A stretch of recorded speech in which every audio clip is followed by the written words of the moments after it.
இன்றைய தியானத்திற்காக மார்க்கு 9ஆம் அதிகாரம் 29ஆம் வசனத்தை வாசித்து நாம் ஒரு சில காரியங்களை தியானிக்கலாம். மார்க்கு 9ஆம் அதிகாரம் 29ஆம் வசனம் சொல்லுகிறது, இவ்வகை பிசாசு ஜெபத்தினாலும் உபவாசத்தினாலேயும் அன்றி மற்ற விதத்திலும் போகாது என்று நான் உங்களுக்கு சொல்லுகிறேன்.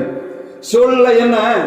ஆண்டவராய் இயேசு கிறிஸ்து மறுரூப மலையில் போய் பேதுருவையும் யோவானையும் யாக்கோபையும் கூட்டிக் கொண்டு மறுரூப மலையில் போய் ஜெபம் பண்ணி அங்கிருக்கும் போது ஆண்டவர் தம்முடைய தூதர்களாகிய மோசேயோடும் எலியாவோடும் கடந்து வந்து இயேசு கிறிஸ்துவோடு இயேசு கிறிஸ்து நிறைவேற்ற வேண்டிய பாடுகளை அவர்கள் ஒருவராக அங்கே சம்பாஷித்துக் கொண்டிருக்கிறார்கள். ஆண்டவருடைய பிள்ளைகளாக மோசேயும் யோவான் யாக்கோபு இயேசுவோடு கூட இருக்கும் போது கூட அந்த மறுரூப மலையிலே ஆண்டவரோடு பேசுகிற சத்தத்தை அவர்கள் கேட்கிறார்கள். அவர்களால் அதை புரிந்து கொள்ள முடியவில்லை. மலையானது அந்த இடத்திலே மறுரூப மலையிலே அவர்கள் இருக்கும் போது மேகம் அவளை மூடுகிறது. இயேசுவும் மோசேயும் எலியாவும் பேசுகிறார்கள். இந்த சத்தம் கேட்கிறது, என்ன பேசுகிறார்கள் என்று தெரியவில்லை. வசனம் சொல்லுகிறது, அவர் எருசலேமிலே நிறைவேற்ற வேண்டிய பாடுகளை, அந்த உபத்திரவங்களை அவர் பேசிக் கொண்டிருக்கிறார்கள். நான் நிறைவேற்ற வேண்டிய பணி நிறைவேறப் போகிறது என்பதை அவர் முன்னறிவிக்கிறார்கள். இந்த நேரத்தில் பேதுருவுக்கும் யோவானுக்கும் யாக்கோபுக்கும் ஒரு பெரிய காரியம். இங்கே நாங்கள் மற்ற சீடர்களை விட்டு தனியாக வந்திருக்கிறோம். மறுரூப மலையிலே வந்து ஆண்டவர் மகிமைப்பட்டதை கண்டோம், எனவே இந்த இடத்தை விட்டு போகக்கூடாது. அப்பொழுது சொல்லுகிறார்கள், நாம் 3 கூடாரங்களை போடுவோம். ஒன்று யாருக்கு? மோசேக்கு. இன்னொன்று எதுக்கு? எலியாவுக்கு. ஒன்று உமக்கு. நீங்க 3 பேரை இருந்து சம்பாஷிக்க நாங்க பார்த்துட்டு இருக்கணும். ஏன்னா இந்த 3 பேரை நாங்கள் தேடிக்கொண்டிருக்கிறோம். நியாயப்பிரமாண காலத்திலே மோசே செய்த அற்புதங்கள், எலியா செய்த அற்புதங்களை நாங்கள் படித்து பார்த்தோம். ஆனால் இன்றைக்கு அவர்களோடு பேசிக் கொண்டிருக்கிறதை பார்த்தோம். எனவே எது எப்படி இருக்கணும்? நிலையாக இருக்கணும். ஆனால் ஆண்டவருடைய திட்டம் அதுவல்ல. அவர்கள் ஆண்டவராக இயேசு கிறிஸ்து தன்னை அந்த சிலுவைக்கு நேராக ஒப்புக் கொடுக்கும்படியான சூழ்நிலை வருகிறது. இதை முடித்துவிட்டு இறங்கி வருகிறார். இறங்கி வரும்போது மத்தேயு 9ஆம் அதிகாரத்தில் படிச்சு பார்த்தீங்கன்னா தெரியும். அவர் இறங்கி வரும்போது பரிசேயரும் வேதபாரகர் இயேசுடைய சீடர்களோடு தர்க்கம் பண்ணி கொண்டிருக்கிறார். வாசிக்கலாம். இயேசுவோட தர்க்கம் பண்ணுகிற இந்த சீடர்கள் திரளானதன் 9ஆம் அதிகாரம் 14ஆம் வசனம் சொல்லுகிறது, இயேசு இறங்கி வருகிற போது வேதபாரக சீடர்களோடு சேர்ந்து தர்க்கம் பண்ணி கொண்டிருக்கிறார்கள். என்ன தர்க்கம்? என்ன தர்க்கம்? இயேசு வந்து கேட்கிறார், நீங்க எதுக்காக தர்க்கம் பண்ணிட்டு இருக்கீங்க? இவங்க யாரு? வேதபாரகர். வேதபாரகர் யாரோடு தர்க்கம் பண்ணுகிறார்கள்? சீடர்களோடு. அன்றைய காலகட்டத்திலே எருசலேமிலே வேதபாரகர், பரிசேயர், ஆசாரியர், லேவியர் இவர்களுக்கு இருந்த மரியாதை மிகவும் அதிகமானது. ஜனங்கள் அவர்களை மரியாதையாக வைத்திருந்தார்கள். இவர்கள் ஆண்டவருடைய பிள்ளைகள் என்று அந்த ஜனங்களாலே ஒப்புக்கொள்ளப்பட்ட ஜனங்கள் இப்பொழுது சீடர்களோடு தர்க்கம் பண்ணி கொண்டிருக்கிறார்கள். இங்கே 3 விதமான கூட்டத்தை நான் இன்றைக்கு உங்கள் முன்பாக வைக்கும்படியாக விரும்புகிறேன். இதுவரை நான் உபவாசத்தை பற்றி மற்றவர்களுக்கு பிரசங்கம் பண்ணி கொண்டிருந்தோம். இப்பொழுது நமக்கு ஒன்று சில கேள்விகளை ஆண்டவர் கேட்கும்படியாக இந்த உபவாச கூடுகையிலே இந்த செய்தியை கொடுத்துக் கொண்டு வேதத்தில் நிறைய உபவாச கூடுகைகளை பற்றி நான் பேசி இருக்கிறேன். எல்லாம் நெட்ல வைத்திருக்கிறேன். இதனால நான் ஒரு தடவை பேசுற செய்தி எடுத்தனால பேச முடியாது. அப்ப ஆண்டவரை கேட்பது, ஆண்டவரே உடைய வேதம் மறைவிட்டதில்லை, அது குறைவில்லாதது. எனவே என்ன பண்ணணும்? இன்னும் நான் கொடுக்கிற செய்தி இன்னொரு செய்தியை பார்த்துட்டு சொல்லலாம், அந்த ஆளு இதில் பேசியிருக்காரப்பான்னு சொல்லப்படாது. பதிவு போட்டு கீழே நீர் அதில் பேசுகிறீர்களாவை இங்கேயும் பேசுறேன்னு சொல்லுவார். அப்ப என்ன பண்றது? ஒவ்வொரு நாளும் புதுசாக தான் கொடுக்கணும், ரெக்கார்ட் பண்றோம் இல்ல. அப்போ இன்னைக்கு ஆண்டவர் இந்த இடத்துல செய்திகள் கொடுக்க வேண்டும் என்று கேட்கும்போது எனக்குள்ள பெரிய கேள்வி, இதெல்லாம் கொடுத்தாச்சு ஆண்டவரே, இனி என்ன கொடுக்க வேண்டியது இருக்கு?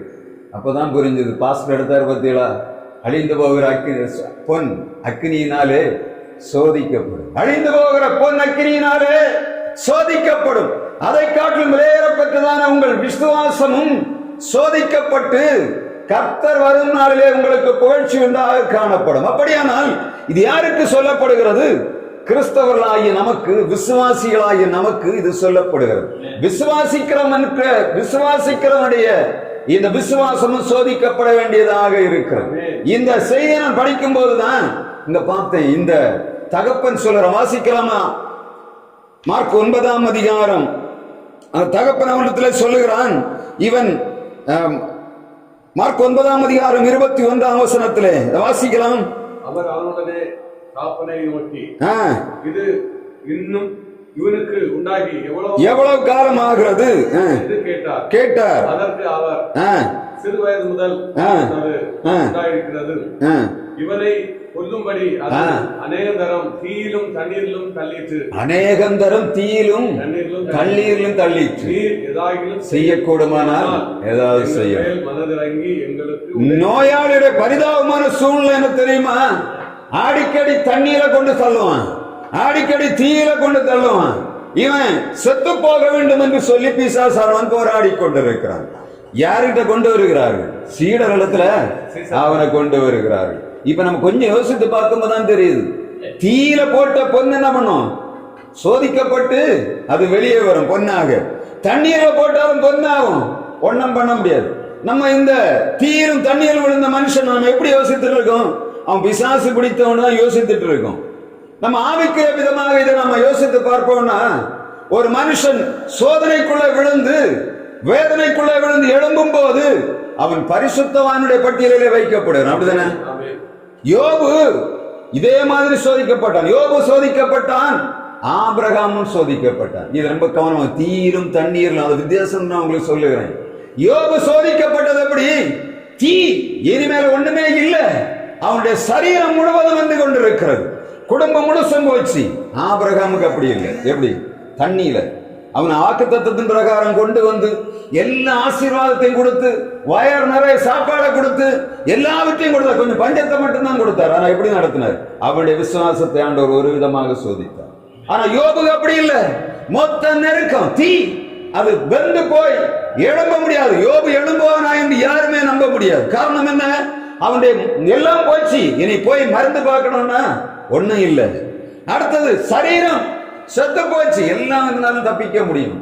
ஆனா ஒரு மனிதன் மரண படுக்கையில மரணத்தோடு போராடி கொண்டிருக்கிற மனிதனை எந்த மனிதனும் விடுதலையாக்க முடியாது. நாம் அடிக்கடி நான் பார்த்து கொண்டிருக்கிறேன், மரணத்தோடு போராடுகிற ஜனங்களோடு நான் போய் போராடி இருக்கிறேன்.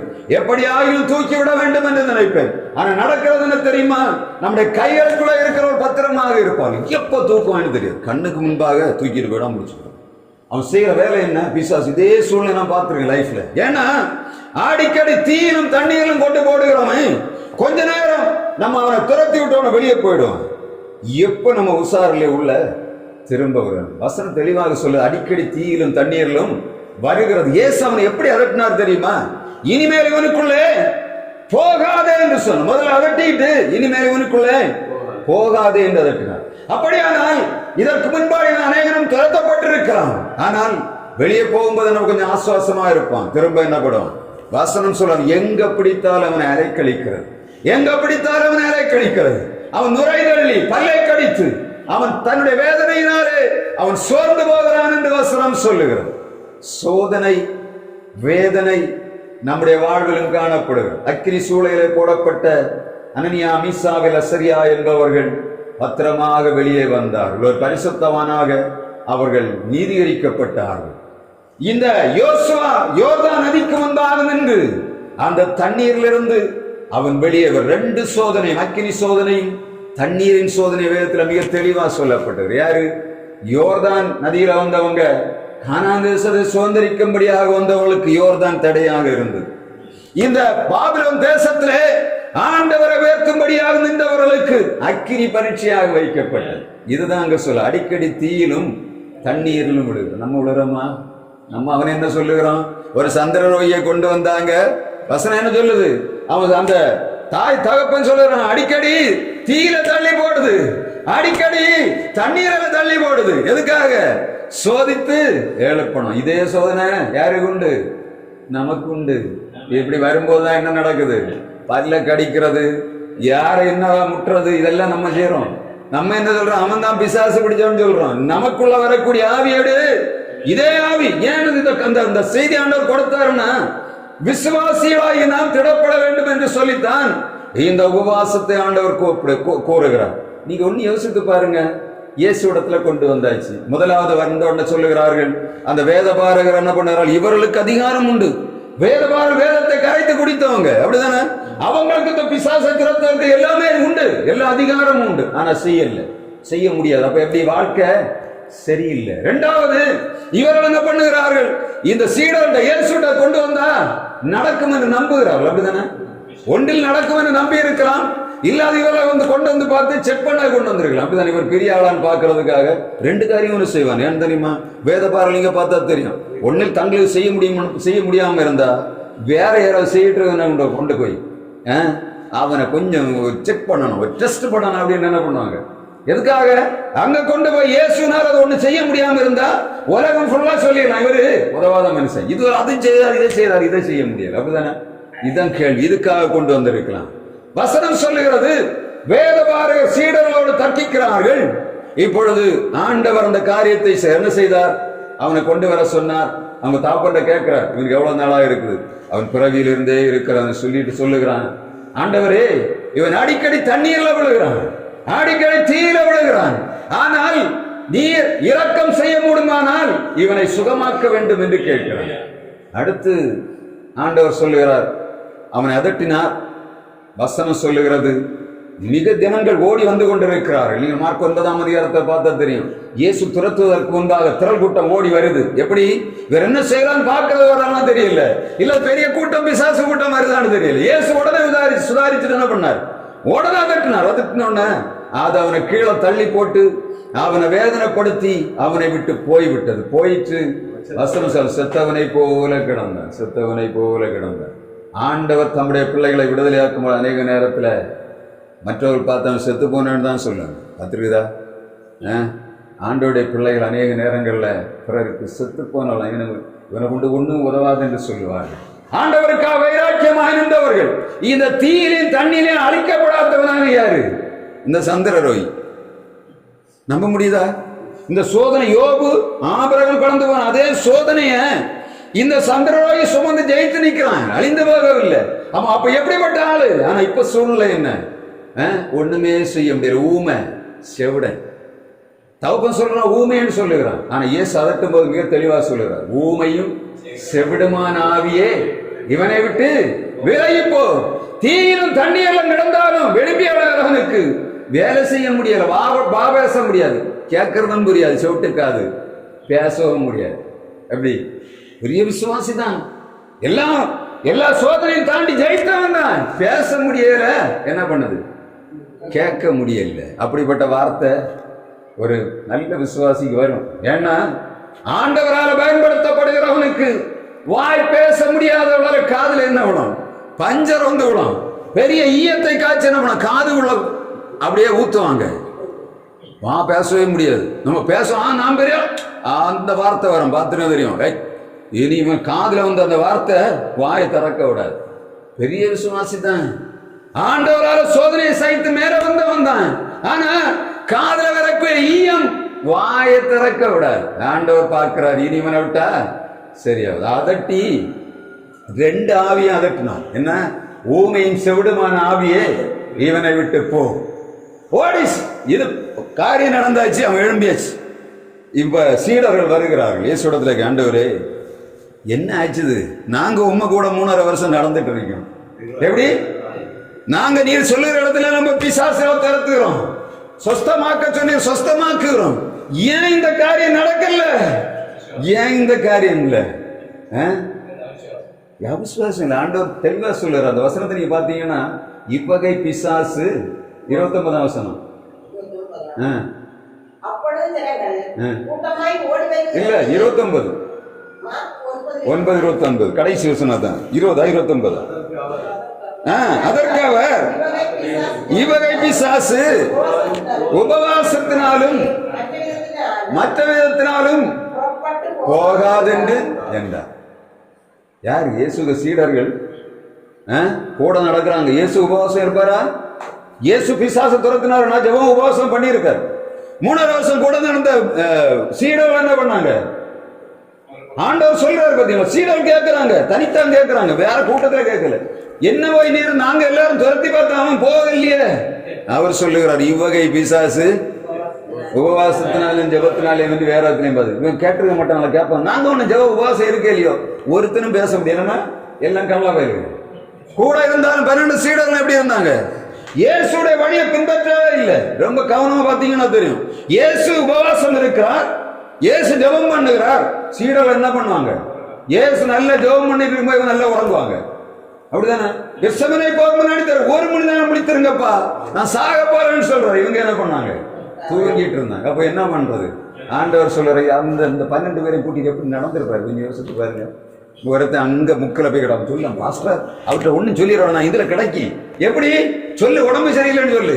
அவன் ஜெபம் பண்ணாம அங்க போயிடும். ஒருத்தன் சொல்லுவான், நம்ம 3 பேரும் சேர்ந்து அப்படி போயிடுவோம். நம்ம ஒரு காரியத்தை செய்யற மாதிரி போய் நடிச்சுட்டு அங்க போய் என்ன பண்ணுவோம்? நல்ல ஒரு உறக்கம் போடுவோம். இதான் நடந்தது. நம்ம இப்ப நடக்கக்கூடிய 12 ஊழியக்காரங்க சேர்ந்து என்ன பண்ணுவோம்? அதான் நடக்கும். நம்ம ஆளுநர் அப்படிதான். எப்படா கொஞ்ச நேரம் நம்ம பாஸ்டர் கொஞ்சம் ஓப்பி அடிச்சுட்டு ஓடி போடலான்னு பாக்குறோம். ஏன்?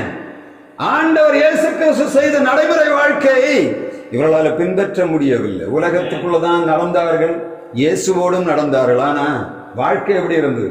இயேசுடைய மாதிரி அவர்களால் பின்பற்ற முடியவில்லை. இயேசு எப்பொழுதும் ஜெபத்தை தரித்திருந்தார். பிசாசை ஜெயிக்க வேண்டும் என்று தெரிந்தார். சொல்லுகிறார், சோதனைக்காரன் ஜெயிக்கணும் என்ன பண்ணணும்?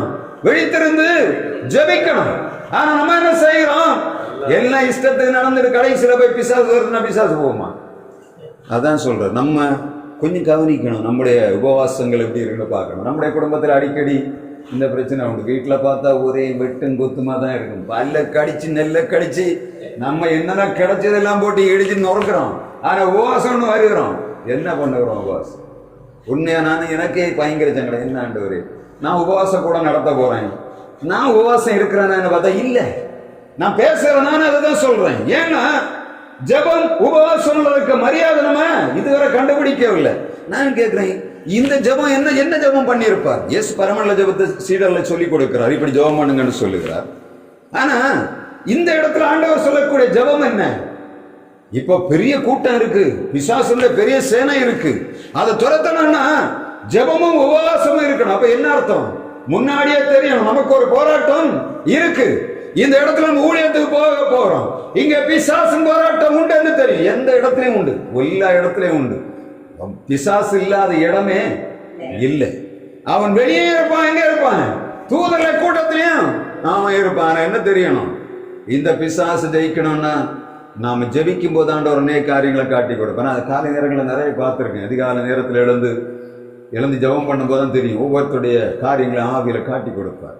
இது இந்த ஆளு, இது இந்த ஆளுன்னு காட்டி கொடுப்பார். அது இல்லாம இருந்தா நீங்க பாத்தீங்கன்னா திரும்ப சத்தம் போட்டெல்லாம் ஜெபிக்க வேண்டிய அவசியம் இல்லை. அதிகாலையில உட்கார்ந்து நம்ம ஜெபம் பண்ணி கொண்டிருப்பதே ஆண்டவர் அந்த காரியங்களை சொல்லி தருவார். இந்த ஆள் இப்படிப்பட்ட ஆளு, இவர் இப்படிப்பட்ட ஆள் என்று சொல்லி தருவார்.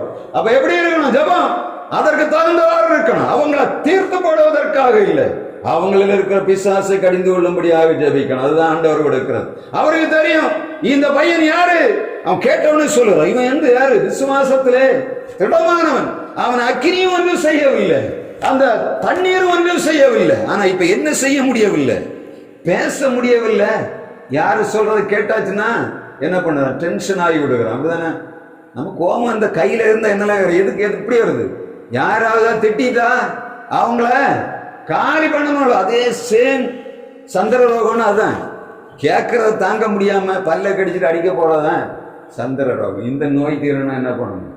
உபவாசமும் ஜபமும் வேணும். அது குறைஞ்சிச்சுன்னா குடும்பத்துல பிரச்சனை, அது குறைஞ்சிச்சுன்னா சபையில பிரச்சனை, அது குறைஞ்சிச்சுன்னா தேசத்துல பிரச்சனை, எல்லா இடம் பிரச்சனை. என்னத்த தேவ பிள்ளைகள் சீடர்கள் ஜெபிக்கல, அவர்கள் உபவாசம் இருக்கல. நம்முடைய ஜபம் உபவாசம் எப்படி கொஞ்சம் உட்கார்ந்து யோசிக்கணும். ஆண்டவரே, நான் உண்மையா உபவாசம் இருக்கிறேன். ஆண்டவரே, நான் உண்மையாக ஜனங்களுக்காக வேண்டுதல் செய்கிறேனா இல்ல ஏதோ நடிக்கிறேனா என்பது நமக்கு தெரியணும். நம்முடைய இதயம் சொல்லும், நம்முடைய சிந்தனை சொல்லும். நான் நடிக்கிறேன் ஒவ்வொருத்தருக்கும் தெரியும். அவரவருடைய சிந்தனையிலும் அவருடைய இதயங்களிலும் காணப்படுகிறது தான் மனசாட்சின்னு சொல்றேன் இல்ல, மனசாட்சி அது சொல்லும் நீ நடிக்கிறாய் என்று சொல்லும், இல்ல நீ ஜெபிக்கிறாய் என்று சொல்லும். ஒரு மனிதன் உண்மையாக ஊக்கமாக ஜெபிக்கணும்னா தனக்கு ஒரு பிள்ளை எப்படி இருக்கிறதோ, அது நோய்வாய்ப்படும் போது எப்படி நம்ம ஜெபிக்கணுமோ அது அந்த ஜெபம் தான் என்னத்த உண்மையான ஜெபம். நான் பிறருக்காக ஜெபிக்கும் போது நம்முடைய குடும்பத்துல நம்ம பிள்ளை ஒரு பையனுக்காக ஜெபிக்கும் போது முதல்ல நினைக்க என்னுடைய பையன் அப்படின்னா அது வேற. என்னுடைய மகள் அவள் சுகமில்லாம இருந்தா நான் என்ன பண்ணுவேன் அப்படி ஜெபிக்கணும். அதுதான் உண்மையான ஜெபம். இது நம்மிடத்துல குறைந்து போச்சுன்னா என்ன பண்ணுகிறோம்? அநேகர் நம்ம ஏதோ ஒரு ஒப்புக்காக ஜெபம் பண்ண ஆரம்பித்துட்டு ஆண்டவர் அதை எதிர்பார்க்கல. உபவாசம் இருக்கிறார்கள் சீடர்கள், ஆனால் உண்மையான உபவாசம் இல்ல. மனதுருக்கத்தோடு ஆண்டவர் ஜெபித்தார் இயேசு. இவள் அப்படியெல்லாம் இல்ல. எப்படி இந்த தினத்துக்கு என்னதான் பண்ணாலும் இந்த ஜனங்கள் என்ன பண்ணுகிறாங்க? நமக்கு எதிராக தான் வராங்க. எப்படி ஜெபம் பண்ணுவாங்க? கடமைக்காக ஊழியம் உண்டு, ஊழியமும் உண்டு. கடமை செய்யணும்னா தப்பிச்சு வந்துடலாம் நிறைய இடங்கள்ல. ஆனா ஊழியம் செய்யாம ஆண்டவர் கொண்டு போடுவார். ஆனா அங்க ஊழியம் செய்தாலும் நெருக்கடி உண்டு. கடமை செய்யும் நெருக்கடி இல்லை, ஆனா ஊழியத்தை செய்யும் போது நெருக்கடி உண்டு. ஆனா என்ன செய்யணும்? ஆண்டவர் கனம் பண்ணுகிற ஊழியத்தை செய்யும் போது கண்களுக்கு முன்பாக பிசாசானவன் ஓடி போகிறதை பார்க்க முடியும். 2026 வருஷம் உண்மையா உபவாசம் பண்ணணும். எதுக்காக? நம்முடைய தேசத்திலே நாம் கட்டப்பட வேண்டும். சத்துருடைய கட்டுகள் ஜனங்களை விடுதலையாக்கணும். அநேக ஜனங்கள் இந்த சந்திர ரோகிகளாய் கிடக்கிறார்கள்.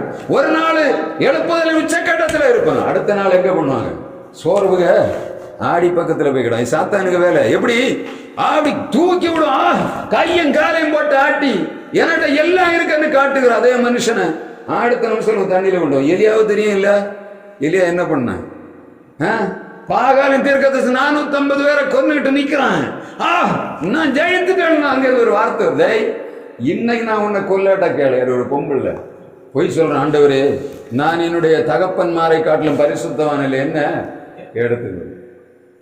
புரியுதா? சந்திரரோகி எலியா இந்த சந்திரரோகி பெரிய தீர்க்கதரிசி தான். ஒரு காலத்துல மேல நிக்கிறான், அடுத்த நேரத்துல என்ன பண்ண? கீழே போய் கிடப்பான். கொண்டாட்டிய வார்த்தைக்கு சூற செடியில அதை முள்ளுக்குள்ள போய் எவனும் வந்துடவிடான்னு கிடக்குறேன். இதுதான் இன்றைய கிறிஸ்தவ வாழ்வு. நம்முடைய வாழ்வுல இந்த சூழ்நிலையில கிடப்போம்னா கண்டிப்பா உண்மையாக நான் உபவாசம் இருக்கணும். ஆண்டவரத்துக்கு ஆண்டவரே என்னுடைய உபவாசம் உண்மை உள்ளதா இருக்கணும். இதான் ஆண்டவர் கேட்கிறேன். நம்மிடத்தில் எதிர்பார்ப்பதெல்லாம், ஆண்டவரே நான் உண்மையிலே உபவாசம் இருக்கிறேனா? நான் உண்மையாக ஜனங்களுக்காக ஜெபம் பண்ணுகிறேனா? சோதனைகள் போராட்டங்கள் மத்தியிலே இந்த ஜனங்களுக்கு நான் ஆதரவாக இருக்கிறேனா என்பதுதான் கேள்விக்குறி. ஆண்டவர் நம்முடைய உபவாசத்தை கொஞ்சம் டெஸ்ட் பண்ண வேண்டும் என்று சொல்லி விரும்பித்தான் இந்த செய்தியை கொடுக்கிறார். நான் இதை எடுக்கும் போது நினைச்ச, ஆண்டவரே இது யாருக்கு கொடுக்கிறது? இது அவங்களுக்கு இல்ல, உங்களுக்கு தான் அப்படின்னார். யாருக்கு? வெளி ஜனங்களுக்கு இல்ல, உள்ள இருக்கிற சீடர்களுக்கு கொடுத்த செய்தி. நம்முடைய உபவாசம் நேர்மையானதாக இருக்குதான்னு செக் பண்ண. பெரிய கஷ்டம் ஒண்ணும் இல்லை, உண்மையா ஜெபிக்கணும். ஆண்டவரே நம்ம அதான் கேட்கறோம். நான் இப்போ அப்படிதான் செய்யறேன். பிள்ளை வந்து ஜெபம் பண்ண விட்டுதான் சொல்லி எனக்கு 15 மேல கை வைக்கிற மாதிரி தான் நான் கை வச்சு ஜெபம் பண்ணேன். அதான் எனக்கு ஆண்டவர் தந்திருக்கு. என்ன ஒரு பிள்ளை கஷ்டப்படுதுன்னா நாம என்ன நினைப்போம்? எனக்கு பிள்ளை கஷ்டப்படுது அப்படிதான் நினைக்கிறேன். அதனாலதான் அநேக நேரங்களில் ஆண்டவர் என்ன பண்ணுகிறார்? நம்ம கேட்கறதெல்லாம் தருகிறார், கேட்கறதெல்லாம் கொடுக்கிறார். ஊழியத்துல போகும்போது பார்த்தா சில இடங்கள்ல செய்யவே முடியாது. அப்படிப்பட்ட இடங்களிலும் ஆண்டவருடைய மனதுருக்கம் கிரியை செய்கிறத பார்க்க முடியும். ஒரு மனுஷனும் கை வைக்க முடியும். ஆண்டவர் பார்க்கிறார், எதை பார்க்கிறார்? உள்ளத்தை பார்க்கிறார். சோதனை இருக்கு, வேதனை இருக்கு, அவைகளின் மத்தியிலும் ஆண்டவர் உண்மையை பார்க்கிறார். நம்முடைய இருதயங்களுக்குள்ளே நாம் ஜெபிக்கிற ஜெபம் எப்படி இருக்கிறது என்று பார்க்கிறார். நாம் உண்மையா ஜெபிக்கிறோமா என்று பார்க்கிறார். நம்மை தாழ்த்தணும். ஆண்டவரே நம்ம ஜெபத்துல இதோட வல்லமை நம்ம பார்க்கணும்னா, ஆண்டவருடைய கிரியை இங்க நடக்கணும்னா நம்ம ஏனதானு ஜெபிக்கிறது இல்லை. நீங்க சத்தம் போட்டு ஜெபிக்கணும்னு சொல்லல, மனப்பூர்வமா ஜெபிக்கணும். ஆண்டவரே நான் இப்படி இருக்கிறேன், என்னை சுற்றி இருக்கிற ஜனங்கள் இப்படி இருக்கிறார்கள், இடதைக்கு வலதைக்கும் வித்தியாசம் தெரியாத திரளான ஜனங்கள் நினிவே தேசத்திலே கிடந்தார்கள். உண்மையாக ஆண்டவர் மனஸ்தாபப்பட்டார். யோனாவோ என்ன பண்ணினான்? அவரை பார்த்து குறை சொன்ன. அதே தான் வேதபாரகர்கள் சீடர்களை பார்த்து சொல்லுகிறார்கள், ஓய் நீங்க பெரிய ஆள்னு சொல்றீங்க, ஆனா இந்த அற்பமான காரியத்தை செய்ய முடியவில்லை. ஆனா தங்களால செய்ய முடியவில்லை என்றவர்களால ஒத்துக்கொள்ள முடியவில்லை. என்ன சொல்லுகிறார்கள்? நாங்க இப்படிதான் இருப்போம், நீங்க சொல்லுகிறீங்க இயேசு சுதந்திரவார் என்று சொல்லுகிறீங்க, ஆனா செய்யணும். இயேசு சொல்லுகிறார், என்னை விசுவாசிக்கிறோம் நான் செய்கிற கிரியை தானும் செய்வான், இதை காட்டிலும் பெரிய கிரியை செய்வான். அப்ப ஆண்டவர் என்ன செய்கிறார்? அவர் சொல்லுகிற உபவாசத்தினாலும் ஜெபத்தினாலும் அல்லாமல் இந்த பிசாசை துரத்த முடியாது. நம்ம இந்த வசனத்தை ஆணித்தரமாக நம்ம ஆண்டவரிடத்தில் கேட்கிறோம். ஆண்டவரே நீர் சொல்லி இருக்கிறீர், என்னை விசுவாசிக்கிறோம் நான் செய்கிற கிரியை தானும் செய்வான், இதை காட்டிலும் பெரிய கிரியை செய்வான் என்று சொல்லி இருக்கு. நம்ம என்ன பண்ணுகிறோம்? ஜெபத்துல கேட்கிறோம்.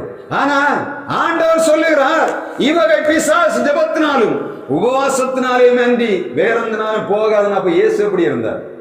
ஜெபத்திலும் உபவாசத்திலும் தரித்தார். நாம் வேலை செய்யும் முன்பாக ஆண்டவருடைய சமூகத்தில் காத்து கிடப்போம். நம்முடைய இருதயங்கள் ஆண்டவருக்கு நேராக திருப்பி உண்மையான உபவாசத்தை நாம் ஆசரிப்போம். தொடர்ந்து உங்களை ஆண்டவர் பயன்படுத்துவார். ஆண்டவர் கொடுக்கிற செய்தி என்னன்னா சும்மா விரதாவா கொடுக்க மாட்டார். ஒரு ஊழியக்காரனை கொண்டு வந்து ஆண்டவர் செய்தி கொடுக்கிறாருன்னா நோக்கம் இல்லாமல் செய்வோம். நீங்கள் மேன்மைப்படுகிறதற்கு ஆண்டவர் இந்த நாட்களை ஆண்டவர் உங்களுக்கு உருவாக்கி தருகிறார். நம்முடைய ஜபங்கள் 5 நிமிஷம் செய்தாலும் சரி உண்மையான ஜபமாக இருக்கணும்.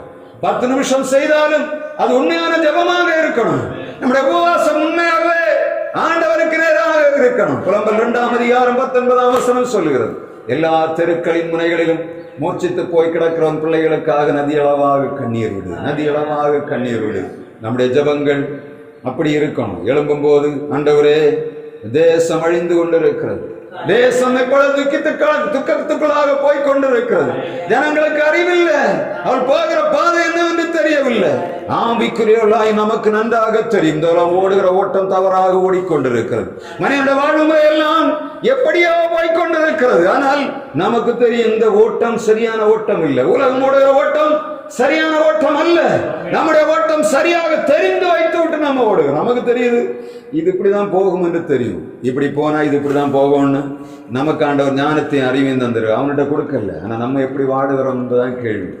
நம்முடைய வாழ்வை நாம் பாதுகாக்கணும், பிறரையும் நாம் பாதுகாக்க வேண்டும். எசேக்கியேல் 38ஆம் அதிகாரம் 7ஆம் வசனம் சொல்லுகிறது, நீ ஆயத்தப்படு, உன்னை சார்ந்தவர்களை ஆயத்தப்படுத்து, நீ அவளுக்கு காவலாளன் ஆயிரம் என்று ஆண்டவர் சொல்லுவார்.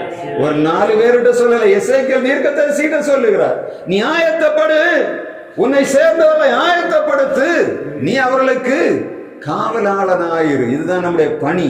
இது சரியா செய்யணும். என்ன பண்ணணும்? ஆண்டவரே நமக்கு தெரிந்தவர்கள், நம்முடைய குடும்பங்கள், நம்முடைய அயலார்கள் இந்த பாவத்தின் அடிமைத்தனத்தில் சிக்கும் போது ஒரு சமுதாயமே சீரழிந்து போகும். ஒருவன் செய்கிற தவறுனாலே ஒரு பெரிய ராஜ்யம் பாதிக்கப்படும். ஒரு தலைவன் செய்கிற தவறு தேசம் முழுவதையும் காலி பண்ணிவிடும். ஒரு தனி மனிதன் செய்கிற காரியம் அவன் குடும்பத்தை காலி பண்ணிவிடும். அந்த குடும்பம் காலியாகும், அதை சுற்றி இருக்கிற குடும்பங்கள் காலியடையும். அந்த சமுதாயத்தை பாழ்படுத்துகிற. எனவே தனி மனிதர்களாக நாம் நம்மை ஒப்பு கொடுத்த ஆண்டவரே உண்மையா ஜெபிக்கணும். ஆண்டவரே இந்த தேசம் என்னுடைய கையில நீர் கொடுத்திருக்கிறீர். ஆண்டவரே இந்த ஜனங்களை என்னுடைய கையிலே கொடுத்திருக்கிறீர்.